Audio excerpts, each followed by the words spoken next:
Congratulations again on getting your pin.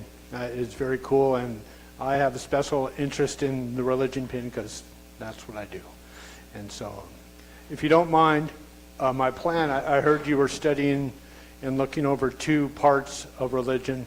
A story from the Bible about how a guy came and hired people to work for him, and then another one about a special lady. And so, if you don't mind, I'm just going to tell the story. You'll see it on your paper. I'm not going to read it. I'm just going to tell the story. And the story is about a guy who bought a field, and it was cool. It had a weird house on it and a bunch of rocks.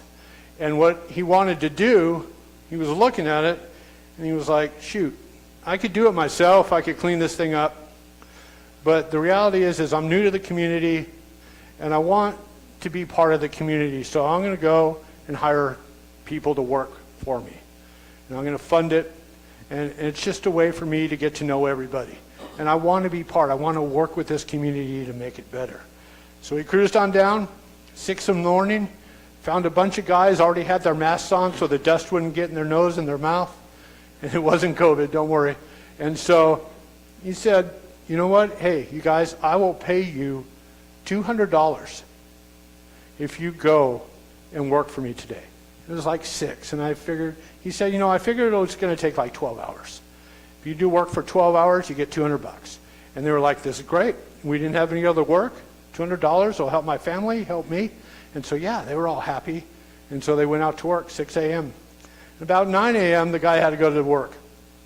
Not to work. The guy had to go into the town again to get some stuff for lunch. He promised him lunch, too. And so he went in and he saw some people standing there who weren't working at 9 o'clock. And he's like, what's up? Why aren't you working? And they said, well, no one hired us today. And so he said, well, go out to my place. We're going to have lunch, and there's work to do, and it'll be all day, and I'll pay you what's fair. And he got his stuff and went back home. And then at noon, he had to go get something. He forgot the mustard for lunch. And so he had to go back to town. And when he was in town again, he saw more people that were there. And he said to them, hey, why aren't you working? They're like, well, you know, no one hired us. And he said, well, go. I have work. I'll take care of you. There's lunch if you get there, hurry. If you hurry up, you'll get lunch. And so they went, and they did it. He said, I'll pay you what's fair. He did it again at 3 o'clock. He went out there again, and he found people who weren't working and said, I got something for you to do. I'll pay you what's fair. And he went. So they went. And he did it again at 5 o'clock. 1 hour before they were going to get off. He did it again at 5 o'clock, and he said, hey, why aren't you guys working? And they're like, shoot, no one hired us today. You know, and I got a family. He said, well, you know what, go out to my place. There's still work to do. We're cleaning up. Job's almost done, and I'll pay you what's fair. So that was great. So they finished the job. It was all done. And the guy who had the money, the man who had the field, he got his supervisor, and he said, you know what? I want to talk to the people who came here at 5 o'clock first. We'll pay them first. And so they walked up, and he gave them each $200 for an hour's worth of work. He gave them the full day. And they were like, whoa, that is cool. And then the 3 o'clock people came, same thing, got the full pay. The people came at noon. It was the exact same pay. They was giving everybody $200. So the people at 6 that started early in the morning, they were like, this is a payday. Because we got here the earliest. And we worked the hardest. And it was the hottest. And we were here for him all day. They're giving him $200. We're going to get $1,000 or something. And so they came up last, and he gave them $200. And they started complaining. Like, wait, you gave the guy at 5 o'clock $200, and then I was here since the very morning, and you give me $200? That's not fair. That's not the fairness. And did I say, Jesus, when he told this story, said, this is what heaven looks like. This is what heaven looks like. And the guy was like, wait, this morning you were all more than happy with $200. And now all of a sudden, when you see other people getting something, you're less happy, you're angry at me. And he goes, isn't this my own money? Can't I do with my money Are you mad at me because I'm generous?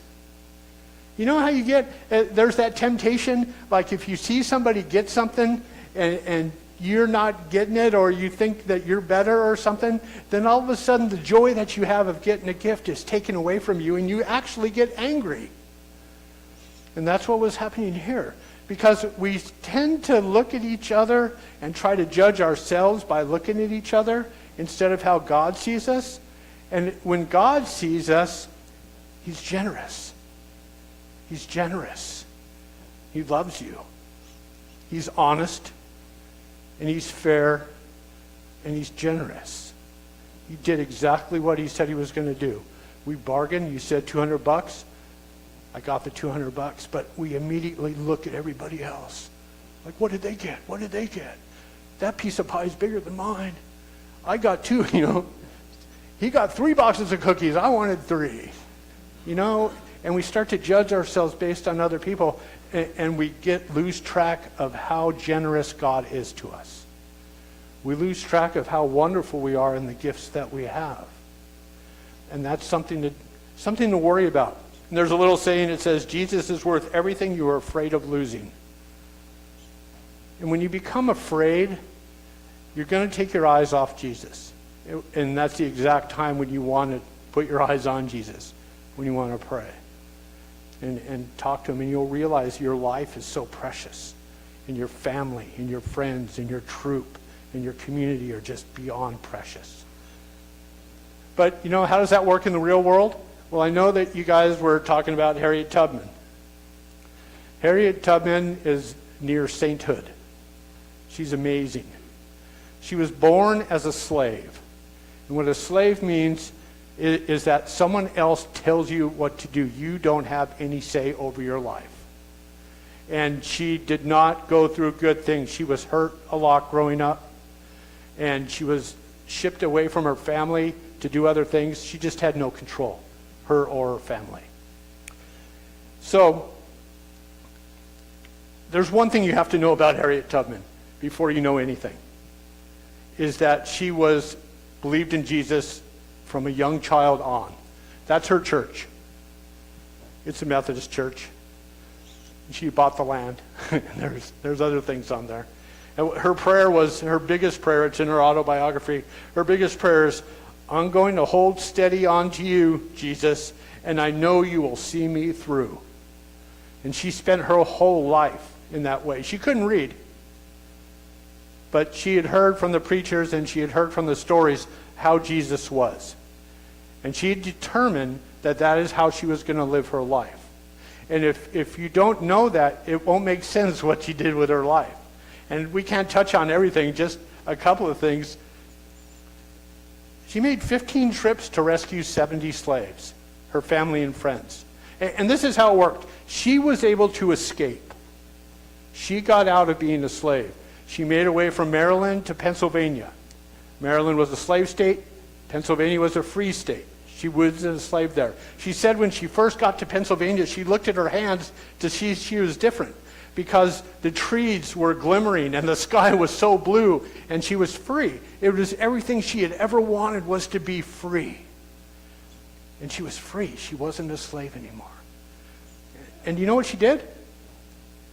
She went back to where she was a slave. She went back because she had freedom. And she couldn't bear the thought of her family still being slaves while she was free. So she did the Underground Railroad. I don't know if you guys talked much about that. It was dangerous. It was done at night. It was done on boats and wagons and tunnels and all kinds of things. She put herself in danger. She used her freedom to go help other people be free. She didn't try to do it for herself. She wasn't worried about her dreams. Her dreams were to help people that were still slaves. And it was amazing. She saved 70 people. 70. And then the Civil War came along, and she was actually put in charge of a unit. It was called the Combahee River Raid. General Montgomery led it. And she was in charge of a whole unit of people, the first woman ever to be in charge. That raid with everybody involved saved 700 slaves. She was just changing lives. Everything she talked about was using her freedom to let other people be free. It was amazing. She got a home for the aged. Oops, where the aged? The picture's gone. Home for the aged like me, where I could go and rest and sit in a rocking chair and people would feed you. Because the slaves, older slaves, didn't have family. They'd been taken away from their family. They needed a place that was safe. And so she made a place that was safe. She was a nurse. She was a teacher. She was an army. She was a worker. It was amazing.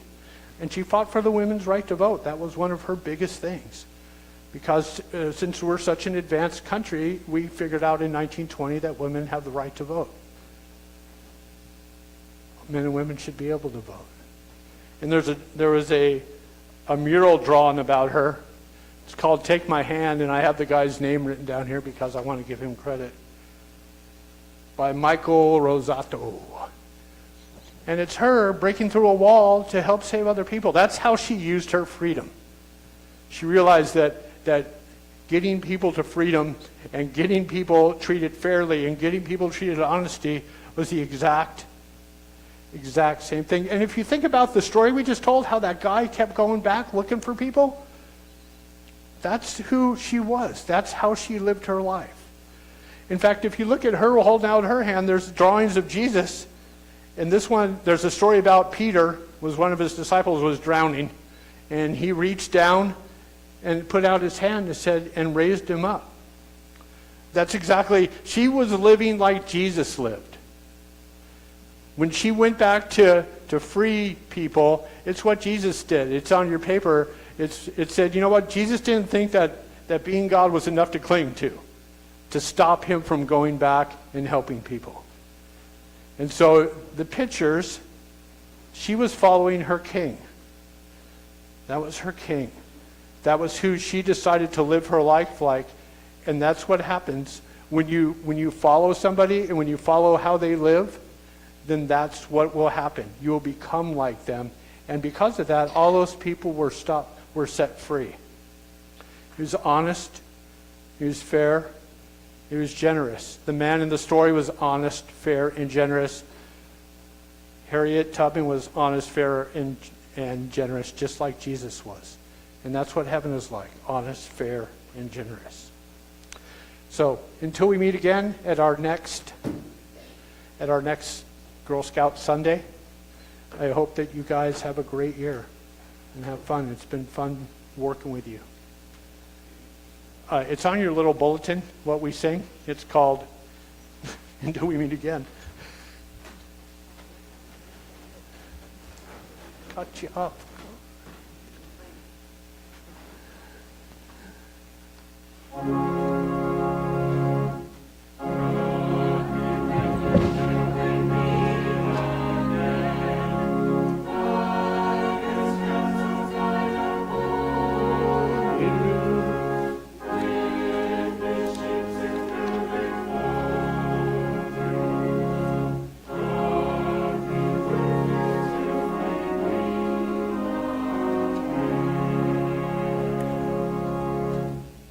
Thank you, guys. There's cookies for sale over there. Go get a bunch, but leave some for me.